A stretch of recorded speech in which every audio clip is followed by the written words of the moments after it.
আসসালামু আলাইকুম। চলে আসলাম রান্না করতে প্রতিদিনের মতো।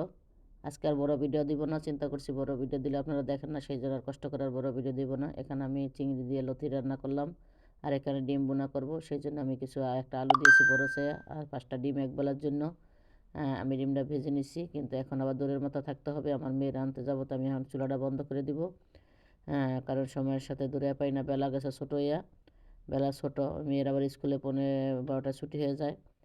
তাই এখন আমি আমার রান্না হয়ে গেছে। রান্না হয়েছে বলতে এখানেই অর্ধেক হয়ে গেল। আমি এখন চুলাটা বন্ধ করে দিয়ে আবার চলে যাব মেয়ের আনতে। এই যে চলে আসছি। আমি একটু ছোট্ট মশলা কষাই তুলে মানে চুলাটা বন্ধ করে দিয়ে গেছিলাম। দেখি রান্নার সময় হয়ে গেছে। ডিমটা যে ঠান্ডা হয়ে গেছে কিন্তু অলরেডি।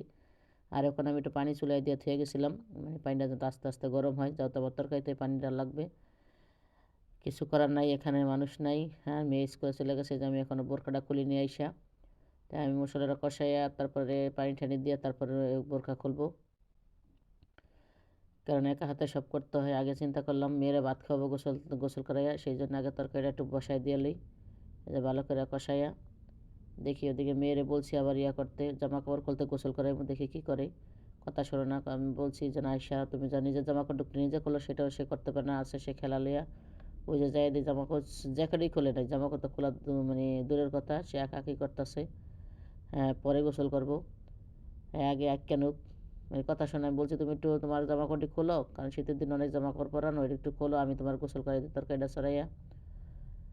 কার কথা কে শোনে। এত কষ্ট করে ভিডিও বানাই, আপনারা জন্য ২-৩ মিনিটের ভিডিও দেখার একটা লাইক কমেন্ট শেয়ার করেন না। এই যে আমি পানিটা কিন্তু চুলাই দিয়ে রেখে গেছিলাম, আপনাদের সাথে কথায় কথা আমি পানিটা একটু মনে বেশি দিয়ে ফেলাইলাম। যা কিছু করার নাই। আমি একটু শাক বেটেছিলাম, মানে ডিমের ভিতর দেওয়ার জন্য। দেশে আগে দেখতাম এমন শাক বাটা দিয়া। এই যে আমার পাতলা ঝোল, তবে পাতলা ঝোল হলে কি তরকারিটা ওখান থেকে অসাধারণ হয়েছিল। আমার মেয়ে বলতেছে আজকে আম্মু, আজকে তো দোনোর, আজকে তো সব মজার তরকারি। আমি মনে করি মাছ যে কালকের বাসি পাঙ্গাস মাছ ভাজিও করছিলাম আজকে আমি। এগুলো হ্যাঁ কাছে মজা লাগে না, যে লতি দেখছে আর ডিম দেখছে এটা হ্যাঁ মজা।